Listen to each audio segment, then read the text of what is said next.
Alors, la table ronde que nous allons avoir va permettre de faire dialoguer climatologues, énergéticiens, experts et assureurs autour d'un mot-clé stratégie, mais pas la stratégie sur un papier, pas le plan qu'on remise dans un placard. Non, la stratégie au sens dynamique concrète, dynamique d'action.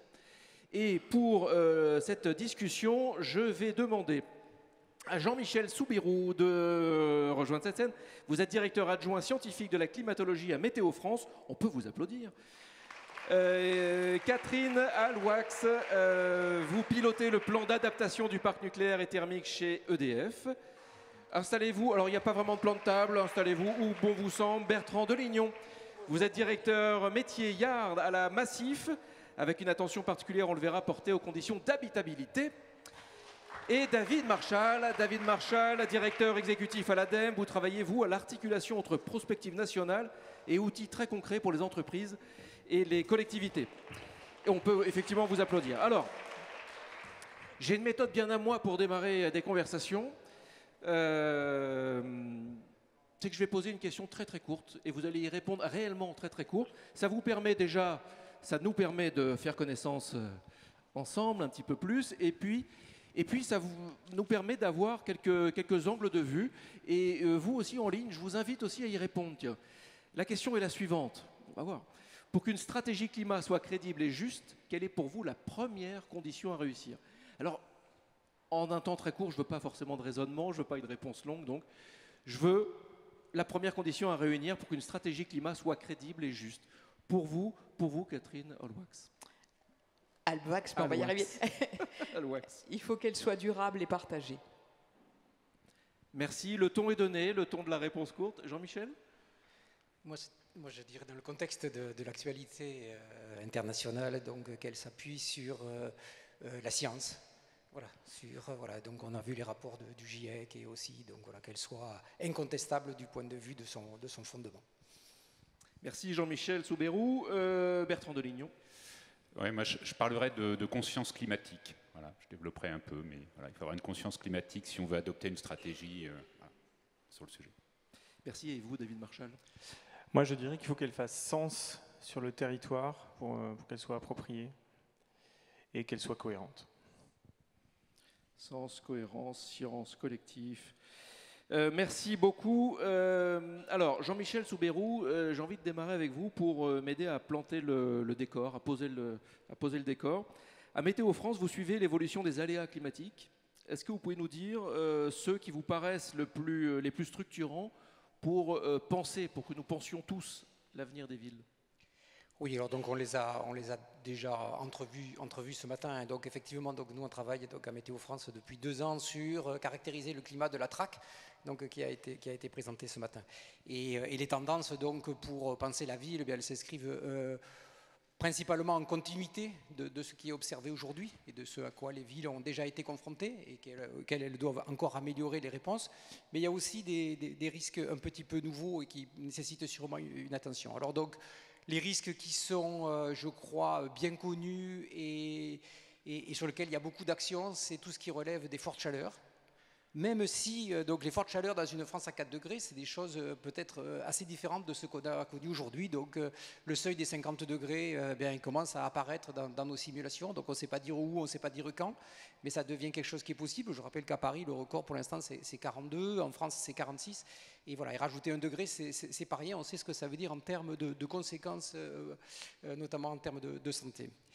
Il y a un autre sujet, et donc il a été évoqué ce matin, donc c'est aussi l'eau, et l'eau à la fois avec ses excès, et donc tout ce qui relève des précipitations intenses, donc, et d'arriver à maîtriser donc, les écoulements qui se produisent dans une ville imperméabilisée, comment est-ce qu'on travaille là-dessus, et puis à la fois le manque d'eau, et donc comment on gère, donc, et des fois ça se succède assez vite, à la fois on l'a vu en 2022 ou en 2023, comment on passe d'une situation à l'autre. Donc là aussi c'est un défi, puisque donc la ville a besoin d'eau pour se rafraîchir, mais de l'eau, est-ce qu'on en a vraiment? Donc quelle solution?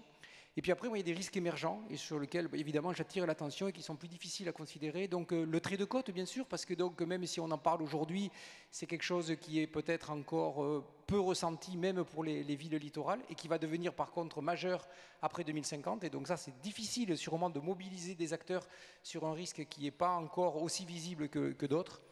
Il y a le feu de forêt aussi également, hein, donc, qui va se généraliser à l'ensemble de la France, où on a beaucoup de bois et c'est très agréable dans les ceintures urbaines, mais qui demain, il va falloir gérer pour que ça ne devienne pas des foyers potentiels d'incendie.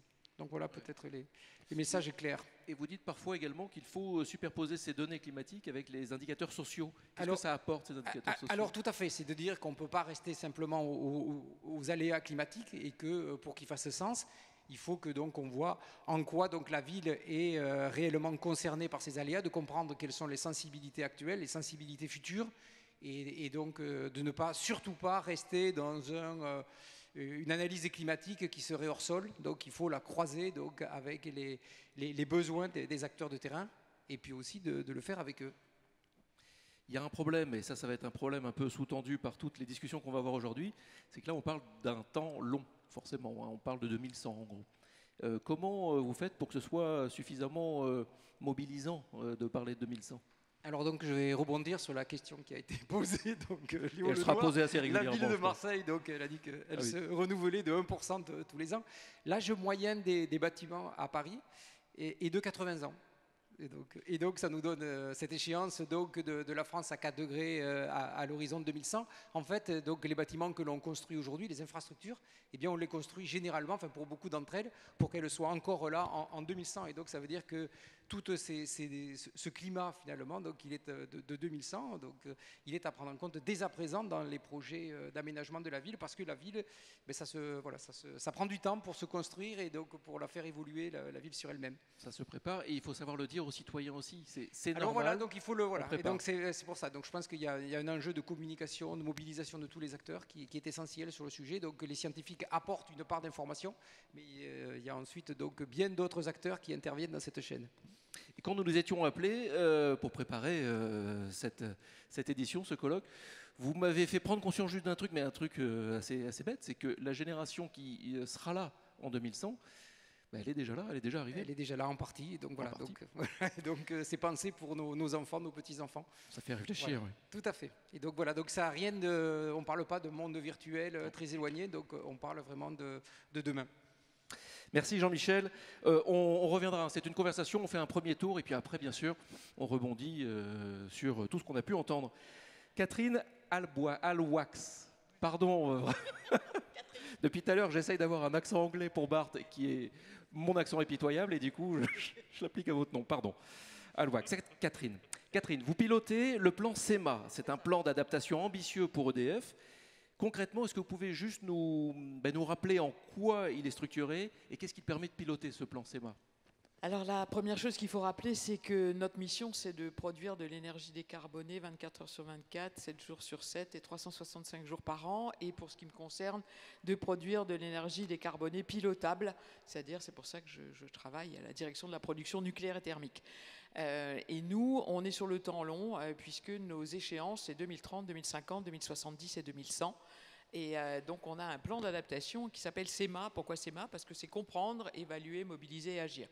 Alors, comprendre, on a l'énorme chance d'avoir chez EDF un service climatique qui est connecté avec tous les laboratoires académiques dans le domaine climatique. On l'a depuis longtemps, puisque la préoccupation climatique a démarré dans les années 90.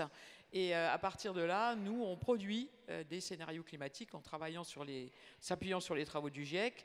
On prend 3 scénarios. Malheureusement, à l'accord de Paris, on travaille moins dessus. On travaille surtout sur les scénarios les plus stressants. Et puis, on prend 19 modèles climatiques et à partir de là, on ramène ça par descente d'échelle au niveau de chaque site et on imagine les futurs. Quand on imagine les futurs, eh bien, on évalue les conséquences du dérèglement climatique, c'est le E de SEMA. Et puis derrière, il faut prendre des décisions et il faut donc décider dans l'incertain, ce qui n'est pas la plus facile pour des ingénieurs. C'est-à-dire, voilà, on a plusieurs scénarios. Et alors déjà, pour nous, il n'y a pas d'opposition entre adaptation et atténuation. Il faut bien maintenir les deux, puisqu'on voit bien que quand on prend les scénarios les plus stressants et les modèles les plus stressants, on arrive à des difficultés d'adaptation. Il ne faut pas se raconter d'histoire. Ça va pas être. On voit bien que, comme le rappelait, on parlait de la ville de Marseille. Voilà, c'est difficile de s'adapter, mais c'est aussi difficile de s'adapter pour des grandes infrastructures. Ça ne se décide pas comme ça. Voilà, donc ça c'est SEMA. De SEMA, SEMA s'intéresse au milieu naturel aussi. Mais j'aimerais bien que vous nous en disiez un petit mot. Alors SEMA s'intéresse au milieu naturel parce que SEMA a une approche systémique et il faut bien comprendre que la production d'électricité, quelle qu'elle soit, est totalement liée à l'eau. À chaque kilowattheure d'électricité produite, qu'il soit éolien, solaire, nucléaire, thermique, il y a de l'eau. À partir de là, on se dit que si on veut de l'électricité, il faut de l'eau. S'il faut de l'eau, il faut absolument préserver les milieux naturels. Il n'y a pas de solution miracle. Je sais bien qu'on peut rêver demain de géotechnosolutionnisme, tout ce qu'on peut imaginer.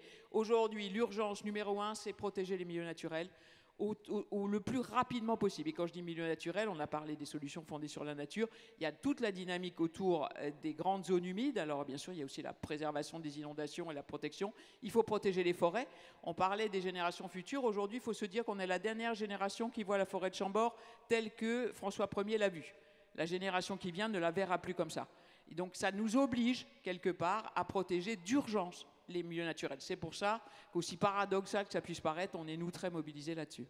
Il y a aussi un autre mot-clé qui m'a interpellé quand nous avons échangé en amont de ce colloque, c'est le mot du savoir vivre ensemble, quoi, le collectif. C'est important pour vous, ça? Alors le collectif est extrêmement important parce que dans les études qu'on conduit aujourd'hui, avec par exemple Human Adapt Institute, on se rend compte que les fortes chaleurs amènent une dégradation du collectif. Or, pour nous, dans une centrale nucléaire ou dans une centrale thermique ou partout, le collectif est structurant.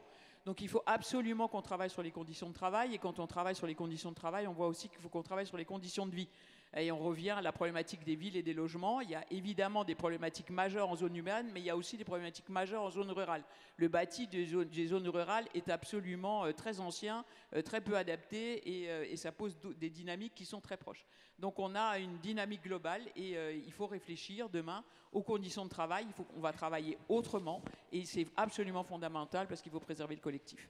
Est-ce que c'est avec cet angle-là, avec cet axe-là, que vous travaillez aussi avec les collectivités? Parce que finalement, vos centrales ne sont pas en cœur de ville. Donc non, comment vous travaillez avec les villes? Mais grâce à nos centrales, il y a de l'électricité là. Voilà, alors effectivement, on n'est pas au cœur de ville, mais il y a des liens évidents. Il y a aussi derrière la centrale la problématique des réseaux, et que ce soit les réseaux de transport ou les réseaux de distribution. Et évidemment, les problématiques pour nous sont les mêmes. D'ailleurs, moi, je considère que les villes ne peuvent pas oublier la campagne. Elles dépendent totalement. La démarche, elle doit être systémique. Et évidemment que quand on parle de l'eau, quand on parle de l'énergie, on voit bien qu'on ne peut pas juste raisonner chacun dans son coin. Il faut absolument qu'on raisonne globalement et de façon systémique. Merci Catherine. On y reviendra sur ce comment travailler aussi avec les villes. Bertrand Delignon, à la Massif, vous défendez une idée forte, celle de l'habitabilité. Est-ce que c'est une idée qui rejoint justement les conditions du vivre ensemble, je mets des guillemets, toujours à vivre ensemble, ou pas? Complètement. D'abord, permettez-moi juste une chose. Moi, je suis ravi de nouveau de participer et que la Massif s'inscrive dans cet événement et soit partenaire pour de bonnes raisons. En fait, c'est que nous, le changement climatique ou les dérèglements climatiques, on le voit bien. On l'observe, et ça a été rappelé à plusieurs reprises, et les travaux de Météo France qui projettent la manière dont on va finalement vivre en 2050 ou 2100 sont riches d'enseignements. Donc nous, on est ravis de participer à cet événement. Pour répondre à la question, pour quelles raisons aujourd'hui, moi je ressens sur l'habitabilité plutôt que l'assurabilité. L'habitabilité, ça nous renvoie à une responsabilité collective. Et la maire de Paris, Anne Hidalgo, l'a dit, voilà, il faut qu'on se mobilise tous et ne pas attendre effectivement que des solutions soient prises dans les années à venir. Le sujet d'adaptation qui renvoie à l'habitabilité, et voilà, si on prend les vidéos de chaleur, c'était très bien illustré aussi par l'intervenant précédent. Tous ces éléments-là nous conduisent à dire, oui, dans quel monde allons-nous vivre et comment on va s'adapter pour y vivre. Si on parle d'assurabilité avant de parler d'habitabilité, je pense qu'on n'a pas compris le sujet. Si on ne peut pas habiter sur un territoire, on ne pourra pas l'assurer. Après, la responsabilité des assureurs, elle est entière sur comment on maintient les conditions de l'assurance dans un monde qui sera différent. Et là, c'est un sujet qui nous tient à cœur, pas qu'à la Massif, aussi c'est toute la profession, c'est comment on préserve la mutualisation des risques. d'un sujet de société, ce n'est pas seulement un sujet propre aux assureurs. Aujourd'hui, et je finirai là-dessus, permettez-moi, on a un régime qui s'appelle le régime d'indemnisation des catastrophes naturelles. Il faut saluer les élus qui ont eu le courage en 1982 de se dire, voilà, on va ensemble faire face à ce dérèglement climatique en mutualisant ces catastrophes naturelles, disons, dans un pot commun. Voilà. Aujourd'hui, de par ce dérèglement climatique, on voit qu'il est fragilisé, c'est-à-dire que la pérennisation est remise en question, tout simplement. Donc on a pris des mesures, le gouvernement a pris des mesures courageuses, mais qui sont nécessaires aujourd'hui, mais qui ne seront pas suffisantes pour demain. Donc collectivement, on doit aussi avoir bien à l'esprit que ce coût du risque doit être appréhendé, ça rejoint la conscience du risque, de manière à ce que demain, on puisse effectivement être couvert, mais dans des bonnes conditions.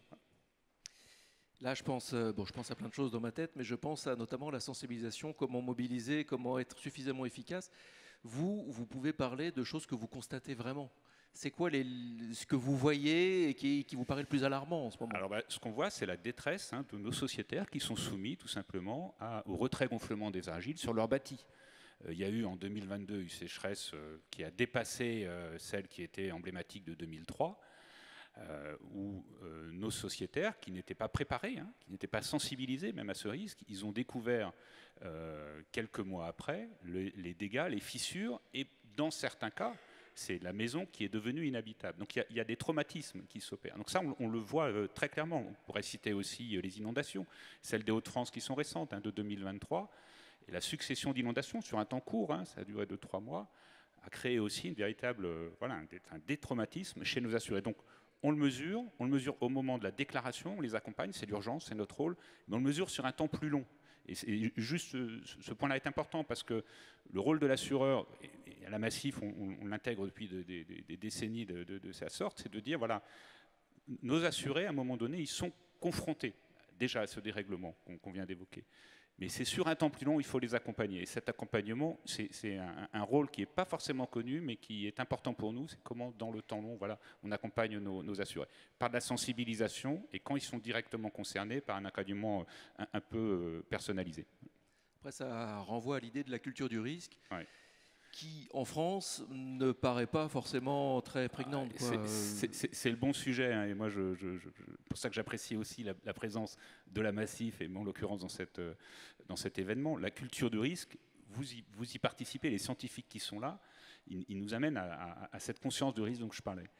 La France, on va le dire, a une forme d'inculture du risque. Alors, je pense que je ne suis pas le mieux placé pour expliquer les raisons, mais on subit les risques, on n'est pas dans une phase d'appropriation des risques. Donc il y a cette culture, nous on mesure qu'elle est indispensable si on veut précisément la mobilisation de tous, et notamment en matière de prévention. Et là, je voudrais saluer à nouveau, j'insiste beaucoup, le rôle, et je vois Jean Jouzel ou d'autres qui sont présents, qui sont des acteurs depuis des décennies pour finalement favoriser, mais c'est un peu des aiguillons, et nous dire, voilà, mais ne faites pas que constater, voilà, essayez de comprendre, expérimenter, et c'est ça la culture de risque. Et comment nous, auprès de nos sociétaires, on la diffuse, et finalement on les prépare, tout simplement, à ce que demain, voilà, ce qu'ils vivent aujourd'hui sera différent, et comment on va les accompagner pour vivre mieux demain dans un monde, effectivement, à plus 4 degrés en 2100.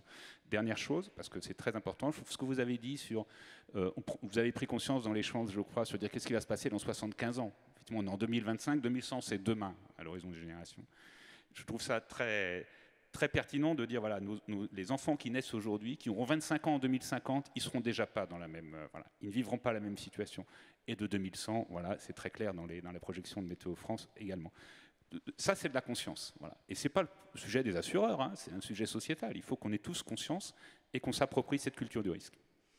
Merci beaucoup. David Marchal, alors, vous êtes directeur exécutif à l'ADEME. L'ADEME travaille à la fois sur la prospective nationale, mais aussi sur des outils d'accompagnement, sur des outils terrain pour les collectivités, mais aussi pour en fait, tout le monde. Alors, je ne vais pas tout de suite vous reposer la question de Léo Dubois à Marseille, parce qu'elle était pour vous, visiblement. Il y a une carte joker qui vous a été adressée. Je vais poser d'abord ma première question. Comment vous articulez les échelles différentes, justement, dans votre travail? Les échelles de temps différentes, les échelles de sensibilisation différentes. Comment vous faites? Alors effectivement, l'ADEME est une agence de financement et aussi une agence d'expertise. Et sur ce volet expertise, on produit des scénarios. Alors là, on a beaucoup parlé d'adaptation. Mais dans le titre de la table ronde, il y a aussi le sujet des stratégies d'atténuation. On produit des scénarios. Donc les derniers qu'on a produits s'appellent Transition 2050. C'était pour alimenter les réflexions sur la SNBC. Donc c'est les scénarios 4 sociétés neutres en carbone à l'horizon 2050. Et la question que vous posez, c'est effectivement comment on fait en sorte que ces scénarios qui sont des scénarios à l'échelle nationale, qui sont donc bâtis sur des ratios moyens de kilomètres moyens par personne, de consommation moyenne par ménage, etc. Comment on arrive à faire en sorte que ces scénarios soient appropriés? Alors, il y a tout le sujet par rapport à ça, hein, c'est déjà ce qu'on raconte. Donc, ces 4 scénarios, ils avaient la particularité d'être basés sur des récits de société. Donc des récits qui ont pu être perçus à l'époque comme un peu politiques, mais qui ont eu l'intérêt d'être appropriables. Moi, j'ai pu constater dans de nombreuses collectivités comment des maires, comment des collectivités ont utilisé nos scénarios pour susciter le débat sur le terrain, voilà, susciter une discussion, interroger. Donc premièrement, et puis ensuite, c'est intéressant finalement de désagréger ces scénarios, soit à l'échelle sectorielle, soit à l'échelle territoriale, soit pour sortir des moyennes, parce qu'aucun Français n'est un Français moyen, et quand je vous dis qu'il faut réduire de 30% vos kilomètres en voiture, ou que dans nos scénarios, il y a tant de grammes de viande qui est mangée par personne et par jour, ça parle à personne, parce qu'aujourd'hui même, personne n'est un Français moyen, on est tous différents. Donc ça, c'est un travail qu'on va essayer de faire dans nos prochains scénarios qu'on est en train de mettre à jour, de sortir de cette dimension moyenne pour essayer d'illustrer qu'à l'intérieur d'un scénario, finalement, on garde de la dispersion, de la variabilité. Donc je parlais de désagrégation sectorielle également. Dans un exemple un peu loin du sujet des villes, mais donc dans le domaine de l'industrie, on a travaillé sur des plans de transition sectorielle pour voir comment ces scénarios se déclinent pour les gros secteurs consommateurs d'énergie que sont l'industrie du sucre, l'industrie de l'acier, etc. Donc là, c'est co-construit avec les acteurs et ça permet de raconter l'histoire pour ces secteurs-là plus précisément ce que ça veut dire que la transition. Et puis, il y a aussi un sujet territorial. Nos territoires sont tous différents, là aussi, et la neutralité carbone à l'échelle de la France ne va pas se traduire par la neutralité carbone à l'échelle de chaque EPCI. Il y a des EPCI qui devront faire plus, il y a des EPCI qui ne pourront pas faire la neutralité carbone. Et là, c'est toute une question du partage de l'effort qui est posée derrière, qui pose plein de questions d'acceptabilité, hein, mais aussi de cohésion en fait, entre territoires. Et là, donc, on travaille dans nos outils, et c'est ce qu'a commencé à faire aussi le SGPE au travers des COP régionales, à quelque part proposer une descente d'échelle régionale, voire territoriale, des scénarios de neutralité carbone en prenant en compte les spécificités de chaque territoire. Dans l'outil qui s'appelle TET, qui est donc Territoire engagé pour la transition, qui est un outil de l'ADEME qui permet à chaque collectivité de bâtir un plan d'action territoriale pour la transition. On donne des trajectoires indicatives maintenant, trajectoires indicatives donc de respect de la neutralité carbone pour ce territoire-là, qui sont que indicatives, parce que bien sûr les collectivités elles gardent leur marge de manœuvre, mais qui permet finalement de bâtir cette cohérence entre tous les outils de planification locale que sont les PCAET, etc., avec des scénarios nationaux. Et on voit, malgré tous les dispositifs que vous pouvez mettre en place, tous les programmes, toutes les ressources aussi qu'on retrouve sur vos différents sites, on voit qu'il y a pas mal de collectivités qui finalement, c'est une impression, sont un peu à la traîne. Soit s'y mettent pas du tout, soit ils vont doucement. Comment on peut les aider? Comment vous pouvez les aider? Et comment comprendre aussi que ça avance pas si vite? Alors on a beaucoup d'outils, effectivement. Après, c'est comment on fait en sorte de mettre à disposition les bons outils pour que les collectivités et les différents acteurs puissent s'en saisir. Dans l'outil donc Territoire engagé pour la transition, on a quand même la moitié aujourd'hui des EPCI qui sont engagés, donc c'est très, très significatif, hein, qui utilisent l'outil pour bâtir un plan d'action. Et on essaye de mettre en place d'autres outils, à la fois pour les entreprises et pour les collectivités. Alors, je citerai par exemple pour les entreprises ACT, qui est l'outil qui permet à une entreprise de bâtir un plan de transition à la hauteur des objectifs de l'accord de Paris. Donc, il y a à peu près 1000 entreprises aujourd'hui qui sont engagées dans ACT, donc c'est significatif, mais pas encore assez. Voilà, il faut accélérer. Pour les collectivités, on a également des outils. Alors, Diane parlait tout à l'heure de la mission adaptation sur la mise en œuvre du PNAC et de l'adaptation au changement climatique pour les collectivités. On fait partie de cette mission adaptation et on propose en point d'entrée pour les collectivités un outil qui s'appelle TACT pour les aider à anticiper. Là, on n'est pas du tout dans la réparation des dégâts du changement climatique, mais vraiment dans l'anticipation. Et TACT, c'est un outil qui permet de bâtir une stratégie d'adaptation au niveau d'une collectivité pour construire des scénarios d'adaptation dans différentes typologies. Voilà, donc ça, on essaye, nous, vraiment, pour que les collectivités s'engagent et pour que les acteurs s'engagent, de mettre à disposition un maximum d'outils. Alors, et après, ça va jusqu'à des outils très pratiques, et Elodie Brich donc, le présentera cet après-midi, comme Plus Fraîche Ma Ville, qui est vraiment un outil là, avec voilà, 45 solutions d'adaptation pour les collectivités à mettre en œuvre pour permettre de s'adapter au changement climatique dans une ville. Je ne peux pas résister à l'envie de partager le petit commentaire de Lilou. Lilou qui nous suit en ligne. J'ai 16 ans, je comprends tout, c'est pas trop technique, mais plutôt concret, c'est super. Donc vraiment bravo à vous, c'est plutôt une bonne tonalité pour cette journée. Merci Lilou, continue de nous envoyer des petits messages, ça fait plaisir, et des questions aussi. Moi, je me pose une question, j'essaie de revenir vraiment sur les villes, sur le comment vous travaillez de manière très concrète avec les villes. Alors, je vous ai posé cette question déjà, Catherine, peut-être complément ou sinon... Alors, comment on travaille avec les villes? D'abord, c'est ce que je disais tout à l'heure, l'interaction ville-campagne avec nos sites, elle est permanente, puisque on assure la production d'électricité qui va... Donc c'est permanent. Et d'autre part, on a les mêmes problèmes. Et je rejoins la dynamique de l'habitabilité. Nous, notre boulot, c'est de maintenir l'habitabilité des territoires. Et on ne réussira à le faire que si on s'adapte tous ensemble. C'est-à-dire les efforts que nous, on va faire pour adapter nos outils ne serviront strictement à rien si derrière, les infrastructures routières ne suivent pas, si les ponts ne suivent pas, si le traitement d'eau potable ne suit pas. Si on est totalement dépendant. On est dépendant des écoles. On l'a vu au moment du Covid. À partir du moment où vous avez quelqu'un qui dit les écoles sont fermées et que vous avez une centrale nucléaire à faire tourner, eh bien, vos personnels sont confrontés à « je garde les enfants ou je viens travailler ». Donc on voit bien qu'on est tous interdépendants. Et si demain nous avions une décision qui nous dit eh bien, il fait 30 degrés dans une école, elle est fermée, ça nous oblige, nous, à discuter avec les collectivités, les villes bien sûr, mais aussi les collectivités de nos territoires, pour dire il faut que tu t'adaptes parce qu'on est tous interdépendants. C'est la dynamique systémique, elle est difficile à comprendre parce qu'elle fait peur. Et là où on doit travailler aussi tous ensemble, c'est sur le discours. Le discours scientifique est passionnant, mais il est très anxiogène. Il faut donc qu'on arrive à l'amener dans quelque chose de positif.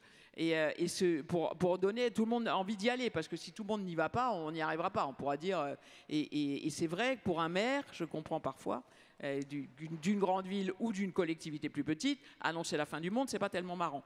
Donc il faut qu'on arrive collectivement à amener des choses positives pour donner envie d'y aller. Oui, ça sera différent. Oui, je crois que c'est Diane qui l'a montré. Oui, on aura la température de... Alors vous avez dit Valence à Toulouse, nous parfois on dit Tombouctou. C'est pas très sympa, quoi. Ça fait, parce que, voilà. Donc oui, ce sera différent. Mais pour autant, on peut y vivre si on s'y met tous ensemble. Et ce discours-là, on doit le porter aussi bien dans le monde rural qu'à la ville, parce que c'est absolument structurant. La science anxiogène, oui, c'est la lucidité en fait qui est devenue anxiogène à notre époque. Bertrand Delignon ? Oui, non, je me permets juste non pas de compléter, mais peut-être d'enrichir un petit peu les propos. Le sujet pour un assureur, et il faut bien l'avoir à l'esprit, c'est de se dire, voilà, demain on va couvrir ces risques-là, voilà. Et notamment en ville, ou enfin dans les milieux urbains ou dans les milieux ruraux. Et nous, la première étape, c'est la compréhension de ces phénomènes. On ne peut pas le faire seul. Je reviens là-dessus parce que voilà, on ne peut pas le faire seul, donc on s'appuie à nouveau, j'insiste beaucoup sur ce message. Après, comment on prend notre part ? Quand on dit, voilà, se projeter, c'est très anxiogène. C'est indéniable, même si c'est fait avec des beaux pictogrammes, on sent bien que notre monde va changer, on va être exposé. Voilà. Nous, notre sensibilisation, elle passe, on met un petit pas de côté, et on essaye notamment avec des dispositifs... qu'on a, et je vais citer cette expérimentation avec l'Université de La Rochelle, c'est un spectacle ou des conférences sur la mer qui monte. C'est Oh, la mer monte, avec un chercheur et avec un humoriste. On arrive non pas à dédramatiser, mais par là à faire en sorte que, oui, le message qu'on doit passer, il passe mieux, et comment on adopte finalement ce risque plutôt que... Voilà, on adopte pour s'adapter finalement à ce risque. Ça passe par là. Après, spécifiquement sur les villes, nous, le sujet qui nous intéresse à la Massif, et dans toutes ses composantes, et les assureurs plus largement, c'est le sujet de l'impact sur la santé.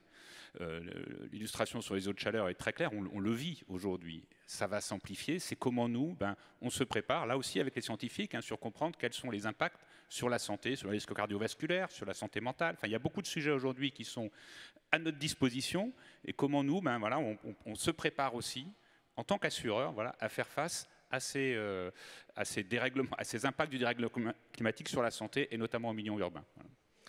Merci. Jean-Michel, si je provoquais un petit peu, je dirais qu'à une époque, j'ai l'impression que la science faisait rêver. Maintenant, elle fait peur.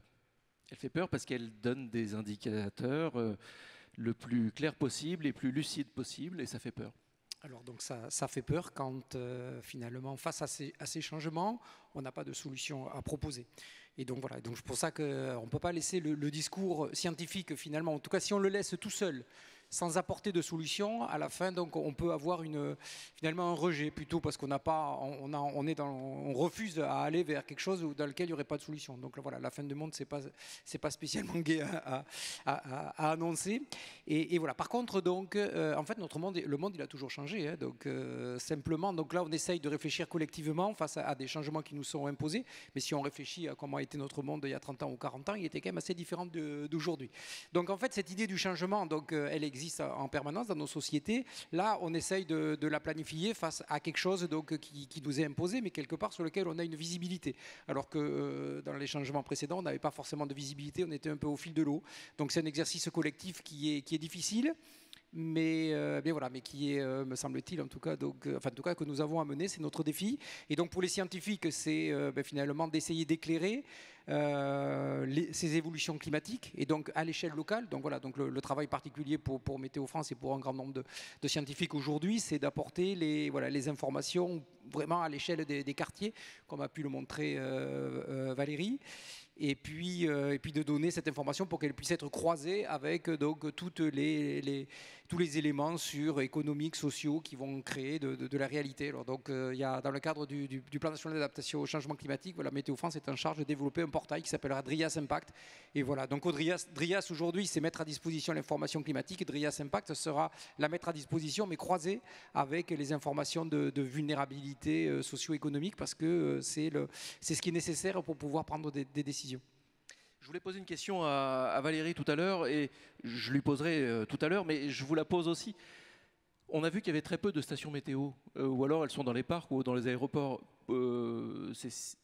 C'est si compliqué que ça d'en mettre beaucoup plus partout. Voilà, parce que donc dans les normes donc, de l'Organisation mondiale de la météorologie, donc il faut une certaine distance entre les différents capteurs et puis donc les premiers bâtiments, et donc pour que la mesure elle puisse être finalement donc la plus représentative donc d'une grande zone.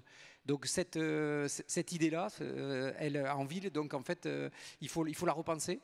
Voilà. Et puis aussi se rappeler que là aussi la météorologie elle a été construite, elle s'est beaucoup développée donc après la Seconde Guerre autour de l'aéronautique, et donc c'est pour ça que les stations de référence sont sur les aérodromes, et puis l'aéronautique a toujours besoin d'informations météo. Et voilà, dans les villes il faut concevoir de nouveaux types de réseaux, donc Valérie l'a présenté, et voilà, donc ce nouveau paradigme finalement de l'observation météorologique.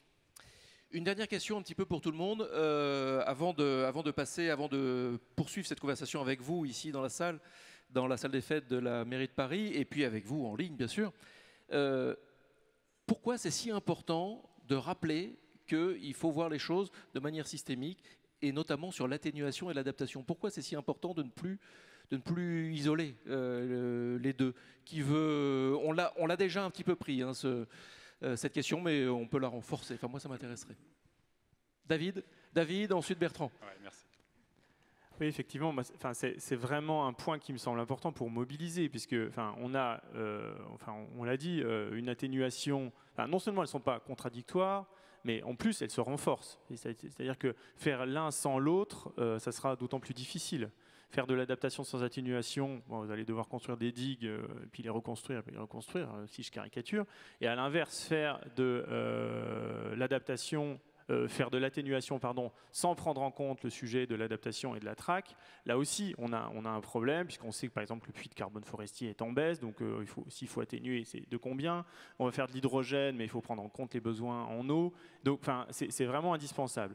Je crois en plus que le sujet finalement de l'adaptation et peut-être plus mobilisateur, même si on disait c'est 2100, c'est loin, mais n'empêche, quand il y a une crise, malheureusement, quand il y a une inondation, quand il y a un problème comme ça, c'est mobilisateur pour un élu. Voilà, il faut faire quelque chose de concret. Et quelque part, le sujet de l'adaptation est sans doute plus mobilisateur, avec des conséquences plus directes, que celui de l'atténuation au changement climatique, qui est un problème global. Malheureusement, le CO2 ne respecte pas les frontières, et c'est sans doute plus difficile de mobiliser sur des conséquences locales du changement climatique. Voilà. Et ensuite, si on veut prendre encore une échelle un peu plus large, et c'est un sujet qu'on n'a pas trop abordé jusqu'à présent, on parlait de système, enfin vous parlez de systémique, je crois qu'il y a le sujet également de la précarité, vous parlez de la justice sociale en entrée de la table ronde. On a quand même des publics précaires qui sont d'autant plus soumis à ces problèmes-là. Un certain nombre d'études, y compris des études sur Paris, qui montrent que les problèmes d'adaptation et de risque du changement climatique touchent davantage les publics précaires. Enfin, l'exemple des quartiers peut-être mal placés en bord d'autoroutes, etc., qui ont en plus des îlots de chaleur urbains, des problèmes de qualité de l'air. Donc on a un cumul finalement d'impact sur des publics précaires. Et donc notre sujet aussi, là, pour que ce soit compris, c'est bien évidemment de faire en sorte que tout ça soit perçu et favorablement par ces publics et même touche d'abord ces publics-là. Sur les précarités, on va le voir également tout à l'heure dans un partage d'expérience autour du Grand Reims qui a modélisé, qui permet de voir vraiment où sont les points de vulnérabilité. Il n'y a pas vraiment de surprise au final. Et on va le voir également dans une autre session qui sera introduite par François Gémen. Et là, vraiment, on parlera de justice climatique. Bertrand Delignon. Oui, j'aime bien cette idée. Là, je vais rebondir là-dessus quand même, parce qu'on travaille aussi, on est très conscient que ça va créer de ce qu'on appelle des fractures climatiques. Hein. Enfin, c'est des fractures dans la société, qu'elles soient économiques, sociales. Donc on travaille aussi, là, on a une chaire qu'on a développée avec l'ENS qui nous permet de se projeter, comment on identifie ces fractures et comment la société va potentiellement se fracturer à horizon 2050-2100. Pour revenir sur la question d'adaptation et atténuation, je trouve que la clarification est nécessaire, mais on ne peut pas les opposer, je rejoins totalement. Et la conscience que chacun doit avoir, quand je parle de conscience climatique, elle est sur les deux sujets. Hein. Atténuation, et je pense que je me réfère à nouveau à Jean Jouzel, hein, ce n'est pas des sujets nouveaux. Pour beaucoup d'entre vous dans cette salle, peut-être que pour certains ça l'est, mais sans atténuation, demain, je pense que cette conscience ne permet pas d'accélérer les expérimentations, là je vais parler un peu plus opérationnel, qu'on doit mettre en œuvre sur l'adaptation. Et dans ces expérimentations, j'en cite une qui nous tient à cœur à la Massif, c'est des expérimentations basées sur la nature. On est des assureurs, on répare, on indemnise. Et là où vous nous aidez, c'est de dire comment demain on comprend mieux notre environnement pour finalement déployer des solutions qui préservent justement l'environnement et non pas qui sont intrusives ou destructrices. Voilà, je ne rentre pas trop dans le détail, mais ça c'est aussi très important pour nous, expérimentation qui permet de donner du sens finalement et des preuves concrètes au sujet de l'adaptation. Merci. Jean-Michel, sur cette question d'opposition entre atténuation et adaptation, voir oui, donc, comment renforcer le discours pour dire mais non, il faut voir tout en même temps. Je pense que cette question, elle monte vraiment en puissance parce qu'on est en train d'aller vraiment à fond sur le sujet de l'adaptation. Donc peut-être ce sujet, il a quand même été pas si abordé que ça dans ces derniers temps. Il faut être, voilà, en tout cas certaines villes peut-être l'avaient abordé, mais de manière générale, il avait été moins abordé. On a une dynamique, et donc Diane l'a dit là aujourd'hui, sur l'adaptation. Et sur ce, donc, on est sur des solutions d'adaptation. Et ces solutions d'adaptation, eh bien, on se pose des questions de savoir, mais en fait, et côté atténuation, est-ce que ça fonctionne ou est-ce que ça ne fonctionne pas? Et donc voilà, donc, il y a toujours l'exemple des climatiseurs. Donc on va dire, ben non, il ne faut pas des climatiseurs parce que c'est contraire à l'atténuation. Puis après, on se dit, oui, mais en fait, il y a certains niveaux de température où de toute manière, donc, on va pas pouvoir y échapper. Enfin voilà, donc on a un tas de sujets concrets où atténuation et adaptation se rejoignent. Et donc voilà, et on est dans les solutions. Et pour moi, je trouve que c'est ça qui est intéressant, c'est d'examiner donc les solutions sous ces deux angles en même temps. Et vous l'avez abordé, effectivement, une adaptation qui est mal négociée, c'est de la maladaptation. Et ça, c'était un mot-clé quand on avait échangé ensemble, Catherine. Vous, ça vous hérisse le poil.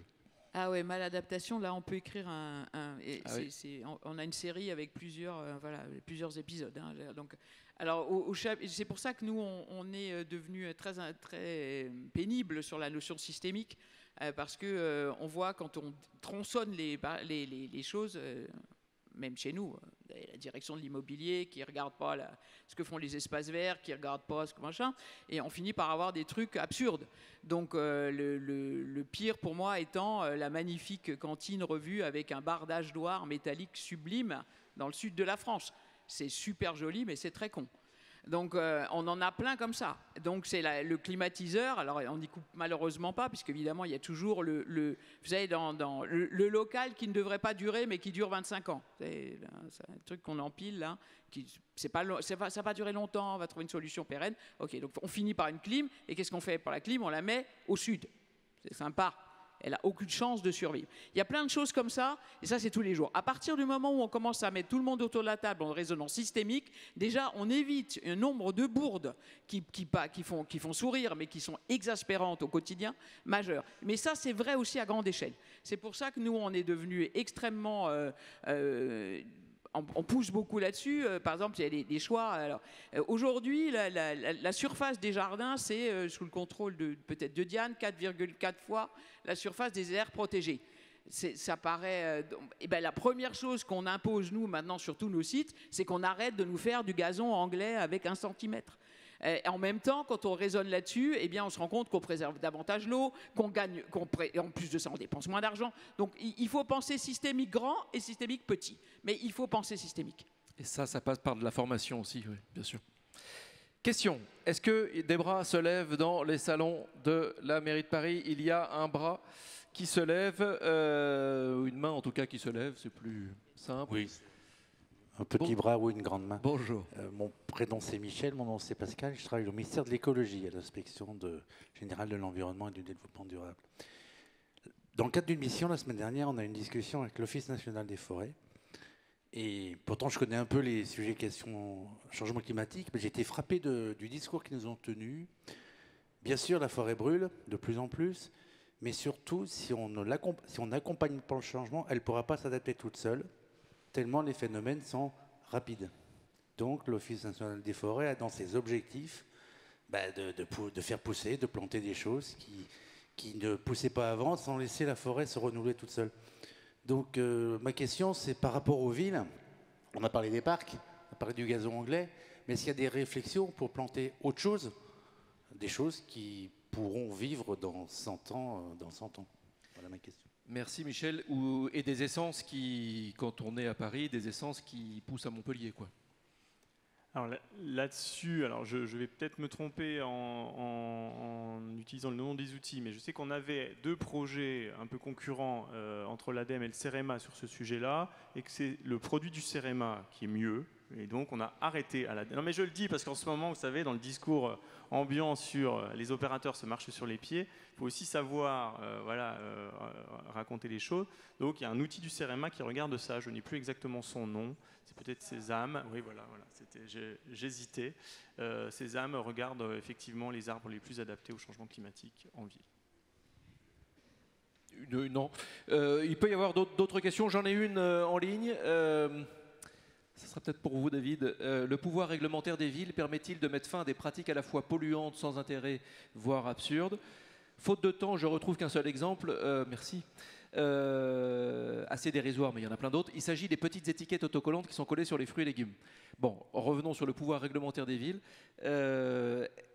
Est-ce qu'il permet aux villes de mettre fin à certaines pratiques un petit peu contre-productives finalement? Là, ça renvoie peut-être à la maladaptation au final. Oui, je pense qu'après, il y a un sujet de domaine de compétences aussi. Oui, aussi. Chaque niveau de collectivité, je ne sais pas exactement à quel niveau situe cette question, mais chaque type de collectivité a quelque part des compétences sur lesquelles elle peut agir. En l'occurrence, les étiquettes sur les fruits et légumes, malheureusement, ne relèvent pas vraiment de son niveau de compétence. Mais oui, elle peut faire un certain nombre de choses dans le cadre de ses compétences ou de celles qu'elle a déléguées aux EPCI ou aux départements. C'est le problème de compétences. Raymond, je vous invite éventuellement à préciser votre question si vous le pouvez. Est-ce qu'il y a une autre question ici dans la salle des fêtes? Oui, il y a une autre question. Oui. Bonjour. Bonjour. Merci. Je vais parler en anglais parce que mon français n'est pas très bon. My question is, amidst all these strategies concerne le fait que dans toutes ces stratégies d'adaptation et d'atténuation, je me demande s'il y a un message,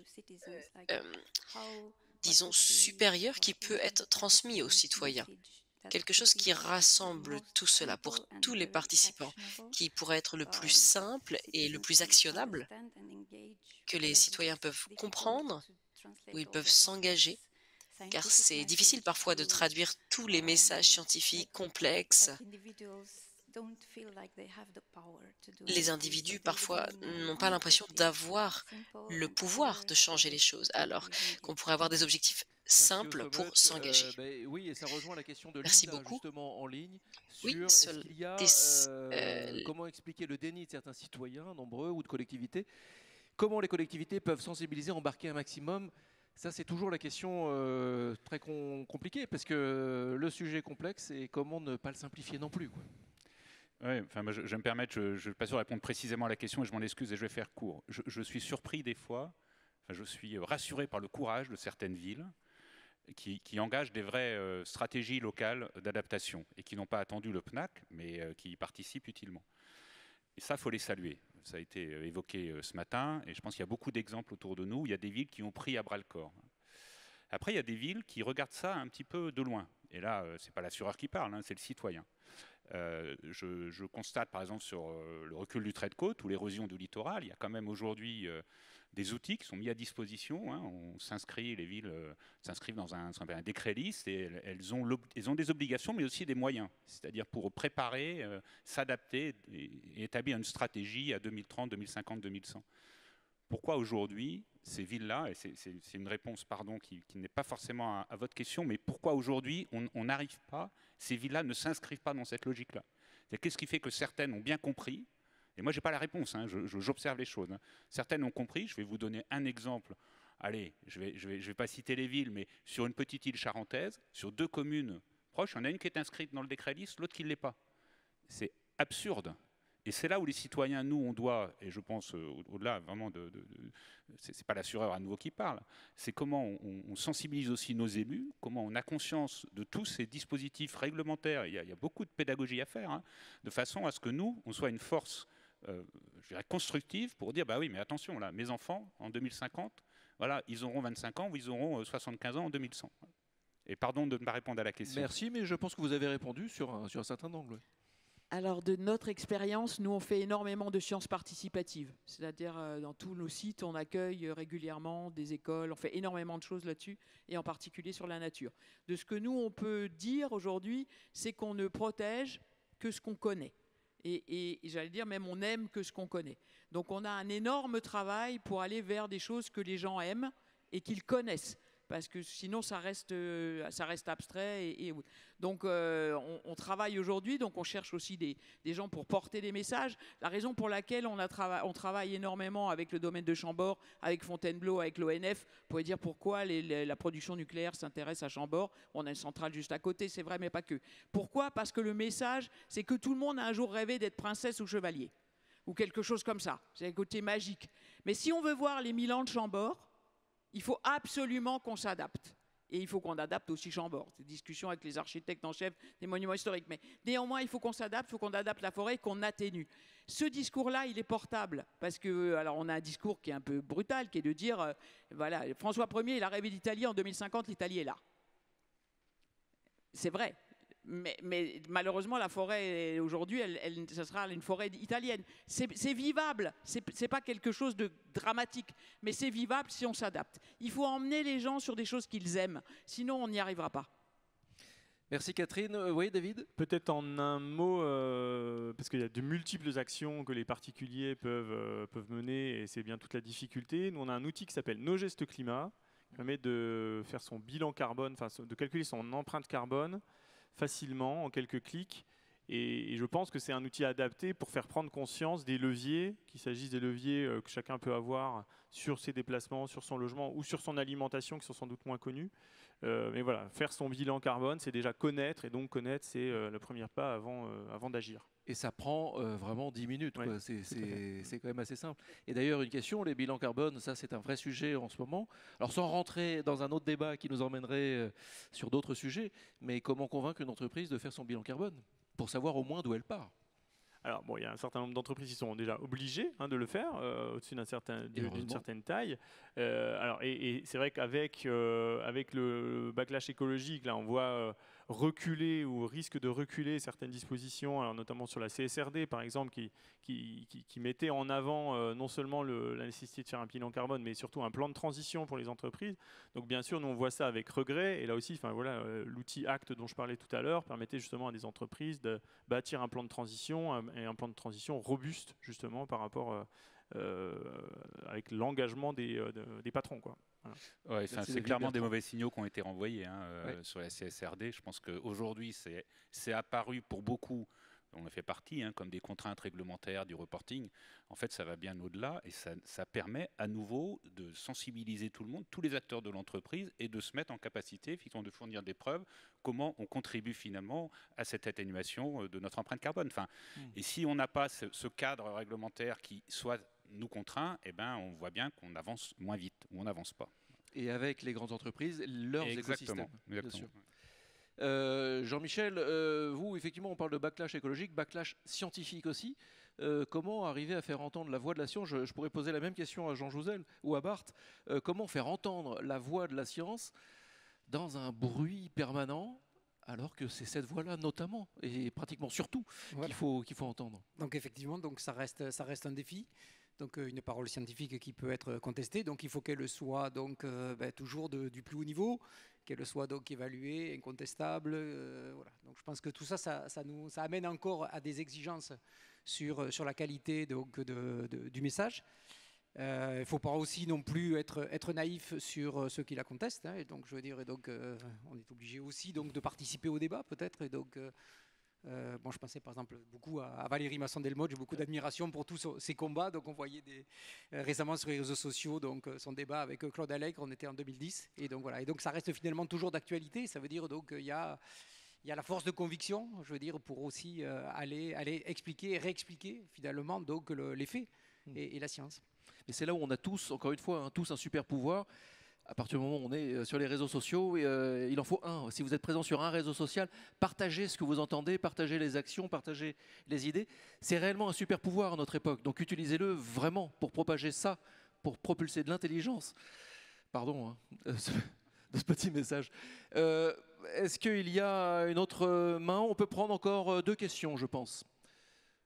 2 ou 3 questions. Alors attention, parce qu'un smartphone levé pour prendre une photo, c'est comme une main levée, ça peut servir. Oui, il y a une question, monsieur. Et puis une dame ensuite sur la droite. C'est pas vraiment une question, mais vous me faites la table ronde fait réagir sur beaucoup de choses. Alors, je vais essayer d'être hiérarchisé ou d'être très court.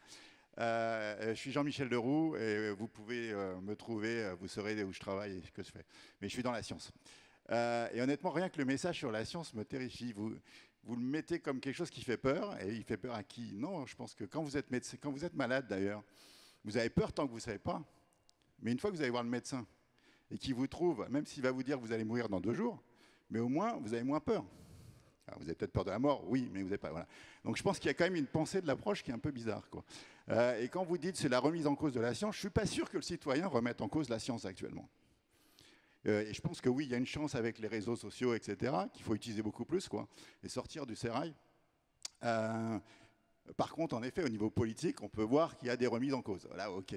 Mais ces remises en cause, elles sont peut-être dues justement au facteur économique, qui a été un peu cité au début. Je crois qu'il y aura une table ronde un peu plus sur la confrontation. Enfin, personnellement, je suis persuadé qu'il y a une confrontation entre...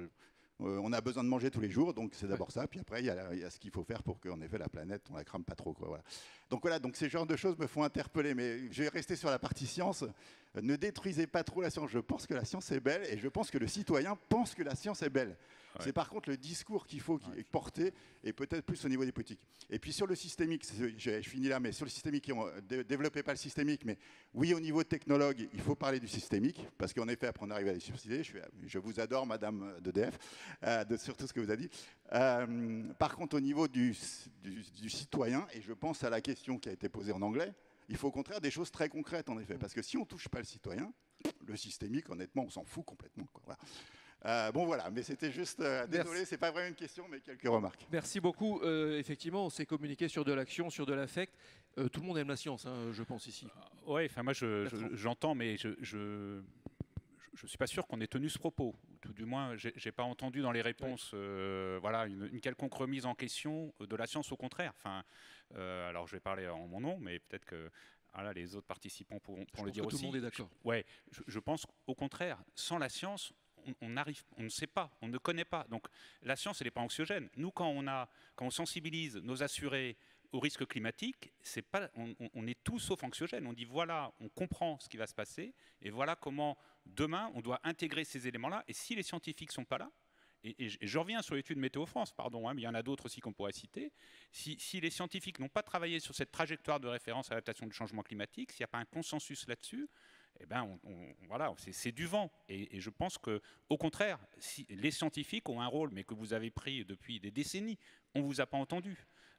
Et je pense que ce genre d'événement permet au contraire de valoriser tout ce qu'a apporté la science et tout ce que vous, individuellement, scientifiques, chercheurs, apportez.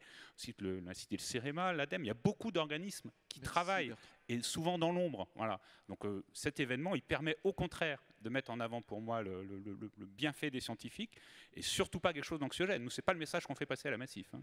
Merci Bertrand. Il y avait une question, alors, monsieur, et j'avais vu une dame. Si on peut, on va prendre les deux en même temps. En même si temps je puis dire. Bon, je commence. Allez-y, oui, monsieur. J'avais une petite question. Voilà, autour de la table, on a les acteurs de l'entreprise privée, on a des organismes scientifiques, on a les citoyens dans la salle ici, mais il nous manque quand même un peu aussi l'État. Et à votre avis, quelle est la part du lobbying et les chances de lobbying pour légiférer de façon un peu plus contraignante, j'ai même envie de dire, pour faire bouger les choses très rapidement, sachant qu'on est quand même dans un contexte aussi de crise, de recherche d'économie, de pouvoir d'achat, où l'État a tendance à couper un peu les vivres aux finances des collectivités. Donc, à votre avis, quelles sont les actions de lobbying ciblées à faire sur les sujets des villes de demain et quelles sont les chances d'y parvenir dans ce contexte un peu compliqué économiquement ? Merci pour votre question. On va prendre votre question, madame, juste sur l'État à travers l'ADEME et l'État à travers Diane, qui faisait partie de cette session et représentait. Oui, madame. Bonjour. Alors, bonjour, Manon Pelas, chargée d'affaires publiques pour Velux France. Ma question va concerner plutôt les collectivités territoriales. Donc, vous avez parlé, donc, Monsieur Delignon, de la différence d'engagement entre les différentes collectivités et par quoi ça pouvait s'expliquer. Je parle des outils ici réglementaires. Vous en avez parlé, Monsieur Marchal, du PCAET par exemple. Dans une précédente expérience, j'avais pu constater sur le terrain que le PCAET, je crois, est révisé tous les 3 ou 5 ans et en fait sujet à de nombreux revirements de bord compte tenu du fait qu'il est soumis à la politique de la ville, en fait, qui peut changer de couleur politique selon les mandats. Et on a remarqué cette coupure d'engagement vis-à-vis de ces changements-là. Ma question, donc, c'est comment poursuivre la continuité de ces documents réglementaires d'adaptation à travers les différents mandats qui peuvent être exposés sur une collectivité. Merci. Merci pour votre question. C'est pas très sympa parce que je vais exiger une réponse assez courte. David, peut-être. Enfin, c'est même sûr, David. J'aurais tendance à dire que c'est l'articulation de tous les documents de planification qui va donner une certaine cohérence, puisque bon, les PCAET sont un exemple, les SRADET au niveau régional, les SCOT. Donc on a tout un tas de poupées russes qui s'imbriquent avec des échéances différentes. Donc certes, chacun peut être soumis à la couleur politique du moment.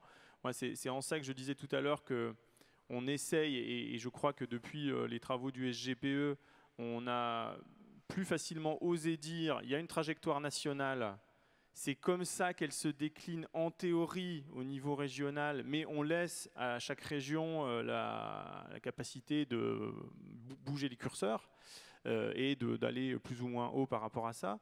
Mais c'est ça qu'il faut qu'on arrive à faire, c'est-à-dire que effectivement l'État ne doit pas se substituer aux collectivités pour dire voilà, le PCAET il doit être comme ci, comme ça, mais néanmoins proposer des éléments de cadrage pour que l'ambition de toutes ces planifications soit au bon niveau d'ambition, parce que je pense qu'on ne se rend pas trop compte quand on travaille au niveau national, voilà, sur l'énergie, les gigawatts de photovoltaïque qu'on met au niveau national, quand il faut les décliner au niveau local, ça fait beaucoup et je pense que c'est utile quand même qu'on donne des chiffres, ne serait-ce que pour voilà, fixer les échelles, quitte à chaque collectivité après de s'adapter.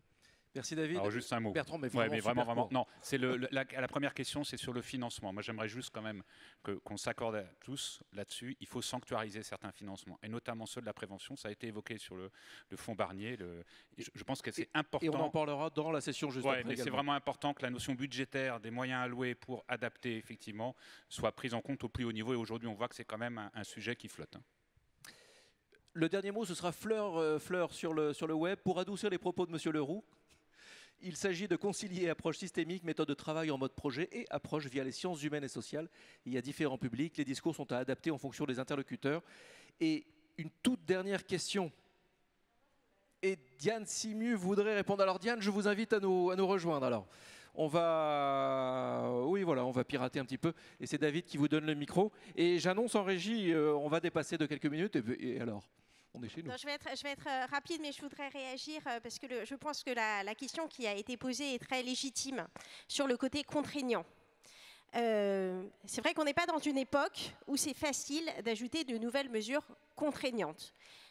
Néanmoins, on en a dans le plan national d'adaptation au changement climatique.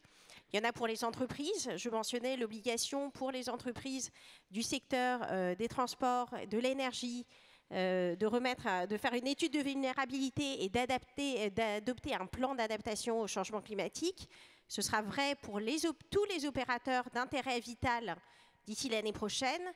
Je mentionnais tout à l'heure une nouvelle obligation pour les employeurs d'adopter des mesures de prévention en cas de vigilance jaune canicule. Ce sont des exemples de nouvelles mesures contraignantes. Et puis, j'ai parlé tout à l'heure de la trajectoire de référence pour l'adaptation au changement climatique. On parlait des PCAET. Et donc, l'intérêt, en fait, d'intégrer la TRAC dans le Code de l'environnement, c'est que lors de la modification du décret qui encadre les PCAET, on va pouvoir faire référence à la TRAC et dire, quand vous faites votre PCAET, l'étude de vulnérabilité du PCAET, elle doit répondre, en fait, elle doit prendre comme hypothèse la TRAC. Et donc ça, c'est un aspect qui est vraiment important parce que c'est quand même un changement de paradigme par rapport à ce qu'on avait avant. Ça, c'est le premier point. Et promis, je vais être rapide. Le deuxième point, c'est sur le financement parce que c'est un sujet qui est effectivement important. On a besoin de financement important. Quand on voit ne serait-ce que le retrait-gonflement des argiles, c'est des montants qui sont considérables. Alors, aujourd'hui, dans le budget de l'État, il n'y a pas une ligne adaptation. Et c'est normal parce que l'adaptation, elle concerne toutes les actions qui sont menées par l'État, pas que par le ministère de l'écologie, par tous les ministères.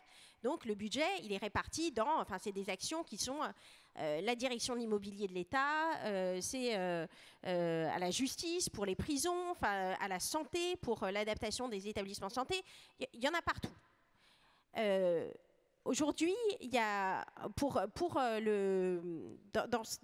les grandes masses qu'on peut identifier pour le budget 2025, c'est à peu près 1,5 milliard, dont 1 milliard pour les agences de l'eau, 300 millions pour le fonds Barnier qui a été augmenté de 30% cette année, via le fonds vert, via le fonds pour les PCAET, ça fait environ 1,5 milliard. Mais en fait, il y a beaucoup d'autres actions qui sont via les politiques immobilières, via tout ce qui est entretien également. Mais pour mobiliser ces financements, ce qui est important aussi, c'est de faire en sorte que tous les nouveaux investissements qui soient décidés aujourd'hui prennent en compte directement l'adaptation au changement climatique. Puisqu'on sait que les bâtiments qui sont construits aujourd'hui, ils vont durer 80 ans. On ne va pas les démolir. Donc il faut que dès aujourd'hui, on sait que le surcoût pour construire un bâtiment qui est résilient, c'est de l'ordre de 5% à peu près. Il faut que ce soit intégré dès le départ. Quand on décide d'une rénovation, le surcoût pour avoir une rénovation qui est résiliente au changement climatique, c'est 10%. Il faut que ce soit intégré dès le départ, à chaque fois dans les budgets. Et ce qui est important aussi, c'est ce qu'on ne finance pas. Et ça, c'est aussi quelque chose qui est très fort dans notre plan, c'est le fait d'arrêter de financer des choses qui ne sont pas résilientes. Et notamment en ce qui concerne les aides aux entreprises. On a actuellement une mission d'inspection qui revoit toutes les aides aux entreprises pour se poser la question de pour quelles aides il faut qu'on ait des critères adaptation. Merci, et qu'on n'ait plus 1 euro d'argent public qui aille financer des choses qui ne sont pas adapté. Merci Pardon. et Désolée bravo d'avoir hacké votre à tableau. vous, chers participants. Merci d'avoir joué le jeu, cet échange. On fait une pause de 10 minutes. 10 minutes, le temps de prendre un café et on se retrouve pour parler financement. Merci.